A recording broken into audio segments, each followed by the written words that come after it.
So friends, Shri चक्रार्चन के क्रम में हम लोगों ने पीछे प्रथम आवरण, द्वितीय आवरण, तृतीय आवरण, चतुर्थ आवरण, ये चारों आवरणों का अर्चन किया। ये चारों आवरण प्रथम कल्प यानी सृष्टि कल्प के अंतर्गत आते हैं। जो परमेश्वर का पंच कृत्य है उसमें सबसे प्रधान कृत्य है सृष्टि। तो इस सृष्टि कल्प के अंतर्गत ये जो चार आवरण आते हैं इनका हमने अर्चन किया, प्लस सृष्टि कल्प का भी हमने अर्चन किया है। अब पांचवा, छठा और सातवां, ये तीन आवरण स्थिति कार्य के द्योतक हैं। स्थिति प्रदान करने वाली सत्ता इन तीन आवरणों के अंतर्गत सृष्ट पदार्थों को स्थितिशीलता प्रदान करती है, उनको परमानेंस देती है। तो इस प्रक्रिया में तीन आवरणों के अंतर्गत 14, 10 और 10, 24, 34 और 2, 2, 4, 2, 6, 34, 6, 40 शक्तियां हैं और प्लस 4 जो है कल्प के, तो 40, 4, 44 शक्तियां इसमें योगदान करती हैं। उन सारी 44 शक्तियों को हम जो है उनके नामोल्लेख पूर्वक उनको नमस्कार करेंगे और उन पे पुष्पार्चन करेंगे, तो पुष्पार्पण करेंगे। तो हम लोग ये शुरू करते हैं। और ये मैं बता रहा था कि इसका क्या महत्व है। देखिए, ये चाहे दीक्षित हो चाहे ना हो, ये श्री चक्रार्चन जो है इस विधि से कर सकता है। तो उसमें क्या है कि ये आप उसके अंतरतम में प्रवेश करने की योग्यता उपार्जित करते हैं इस प्रकार से। क्योंकि जब आप ये श्री चक्र के समस्त आवरणों में स्थित शक्तियों की वंदना करते हैं और उनके ऊपर पुष्पार्पण करते हैं या कोई भी उपचार उनको अर्पित करते हैं, तो इस क्रम में आप जो सर्किटरी यहाँ पे श्री चक्र के अंतर्गत है वो सर्किटरी आप अपने अंदर भी बना रहे होते हैं। और जब वो सर्किटरी आप बनाते हैं तो बनाते बनाते जब फाइनल स्टेज में पहुंचते हैं तो बिंदु चक्र के अंदर शिव शक्ति सर्वदा विराजमान रहते हैं। और जब फाइनल आपका जो बिल्डिंग तैयार हो जाती है, आर्किटेक्चर पूरा तैयार हो जाता है, तब उसके बाद उस आर्किटेक्चर में निवास करने वाले जो शिव शक्ति युगल हैं वो स्वतः उसमें अवतरित हो जाते हैं, आपकी सर्किटरी को कंप्लीट होते हैं। तो उस सर्किटरी को अपने दिमाग में बनाने के लिए, उन ग्रुप्स को क्रिएट करने के लिए और उसके सारे आर्किटेक्चर को समझने के लिए, उसमें स्थित तत्त देवताओं के रूप को, उनकी आकृति को, उनके डोमेन को, उनके कार्य को, उनके प्रभाव को, उनके व्यापार को समझने के लिए जब आप चेष्टा करते हैं तो इस तरह से आप स्वतः उसमें जो है अंदर अंदर अंदर और अंदर प्रवेश करते जाते हैं। तो ये बड़ा ही सुंदर विधान है। चलिए, फिर जैसे जैसे जो चीज याद आएगी मैं बीच बीच में कुछ बताता रहूंगा। अभी हम लोग जो है पंचम आवरण के अर्चन को शुरू करते हैं। पंचम आवरणम ओम ह्रीं श्रीं चतुर्दशार चक्राय नमः। ओम ह्रीं श्रीं सर्वसंक्षोभिणी शक्तये नमः। ओम ह्रीं श्रीं सर्वविद्राविणी शक्तये नमः। ओम ह्रीं श्रीं सर्वाकर्षिणी शक्तये नमः। ओम ह्रीं श्रीं सर्वालादिनी शक्तये नमः। ओम ह्रीं श्रीं सर्वसम्मोहिनी शक्तये नमः। ओम ह्रीं श्रीं सर्वस्तंभिनी शक्तये नमः। ओम ह्रीं श्रीं सर्वजिह्विणी शक्तये नमः। ओम ह्रीं श्रीं सर्वशंकरी शक्तये नमः। ओम ह्रीं श्रीं सर्वरंजिनी शक्तये नमः। ओम ह्रीं श्रीं सर्वोन्मादिनी शक्तये नमः। ओम ह्रीं श्रीं सर्वार्थसाधिनी शक्तये नमः। ओम ह्रीं श्रीं सर्वसंपत्तिपूर्णा शक्तये नमः। ओम ह्रीं श्रीं सर्वमंत्रमयी शक्तये नमः। ओम ह्रीं श्रीं सर्वद्वंद्व क्षयकरी शक्तये नमः। ओम ह्रीं श्रीं चतुर्दशार चक्रेश्वरी त्रिपुरवासिन्यै नमः। षष्ठम आवरणम। तो ये हमारा जो है ये पंचम आवरण जिसमें चतुर्दशार चक्र आता है उसका अर्चन पूर्ण हो गया। हर आवरण में कुछ शक्तियां होती हैं, कुछ सिद्धियां होती हैं और जिसका विवरण हमने वीडियो में दे रखा है। तो आप लोग देखेंगे कि उन आवरणों के अर्चन से वो शक्तियां प्रसन्न होती हैं और तत्त सिद्धियां प्रदान करती हैं। इस बात को ध्यान रखने की आवश्यकता है कि हर आवरण के अर्चन का अपना विशिष्ट फल है। तो अब षष्ठम आवरण की तरफ हम आगे बढ़ते हैं। ओम षष्ठम आवरणम। ओम ह्रीं श्रीं बहिर्दशार चक्राय नमः। ओम ह्रीं श्रीं सर्वसिद्धिपदादेव्यै नमः। ओम ह्रीं श्रीं सर्वसंपत्पदादेव्यै नमः। ओम ह्रीं श्रीं सर्वप्रियंकरी देव्यै नमः। ओम ह्रीं श्रीं सर्वमंगलकारिणी देव्यै नमः। ओम ह्रीं श्रीं सर्वकामप्रदा देव्यै नमः। ओम ह्रीं श्रीं सर्वदुःखविमोचिनी देव्यै नमः। ओम ह्रीं श्रीं सर्वमृत्युविनाशिनी देव्यै नमः। ओम ह्रीं श्रीं सर्वविघ्न निवारिणी देव्यै नमः। ओम ह्रीं श्रीं सर्वांग सुंदरी देव्यै नमः। ओम ह्रीं श्रीं सर्वसौभाग्यदायिनी देव्यै नमः।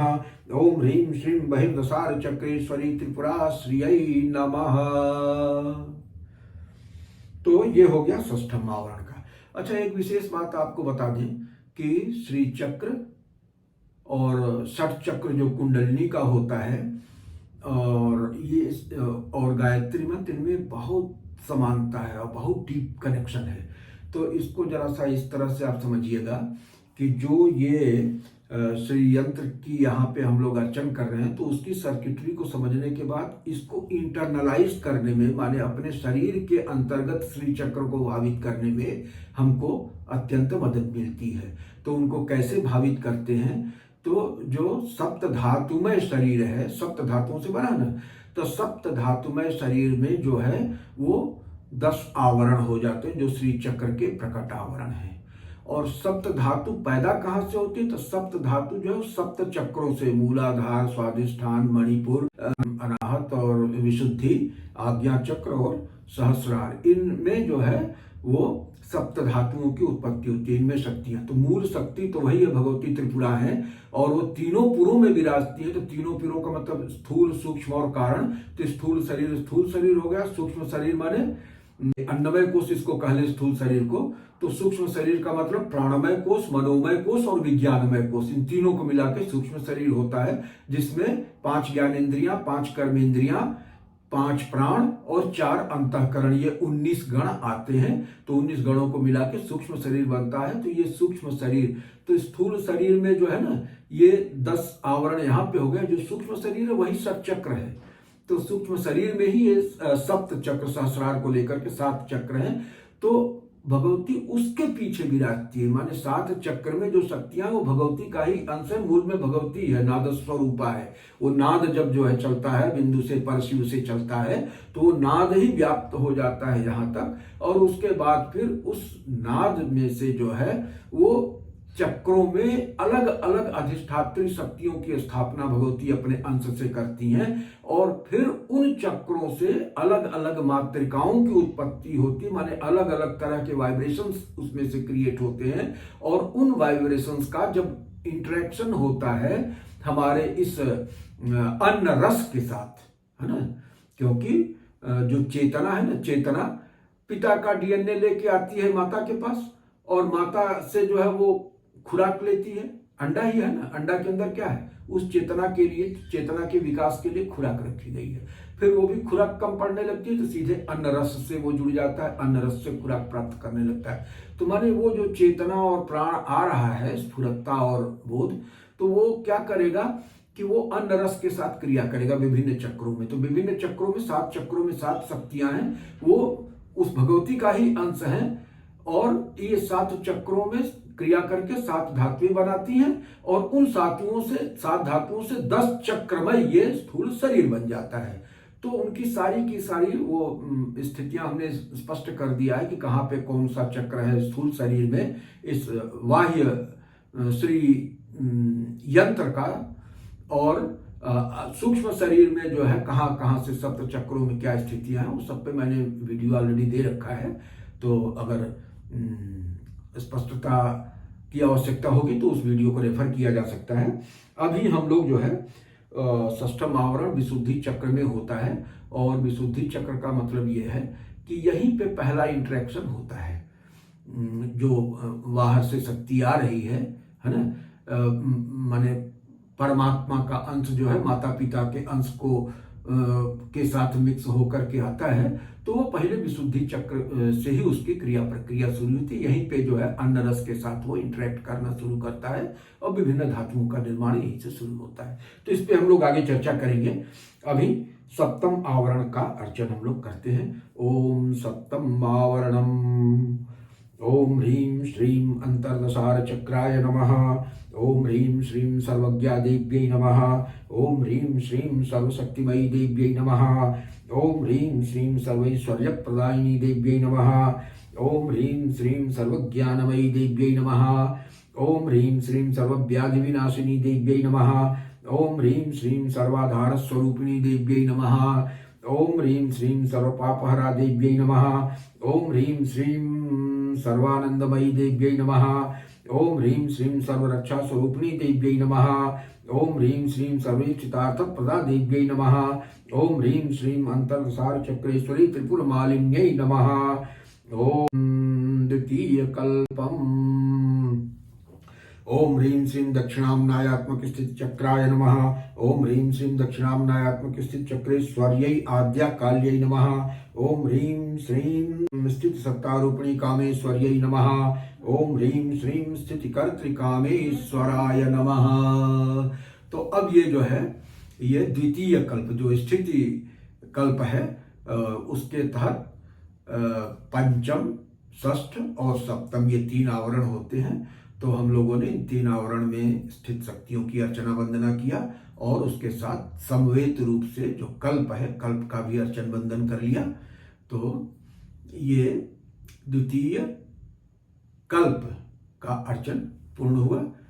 हम लोग यहाँ पे विराम देते हैं और उसके बाद फिर जो है अष्टम, नवम और दशम ये 3 आवरण मिला करके ये संहार कल्प तृतीय कल्प होता है और इसका अर्चन हम लोग अगले वीडियो में करते हैं। इन्हीं शब्दों के साथ ओम पूर्णमदः पूर्णमिदं पूर्णात् पूर्णमुदच्यते पूर्णस्य पूर्णमादाय पूर्णमेवावशिष्यते। ओम शांति शांति शांति।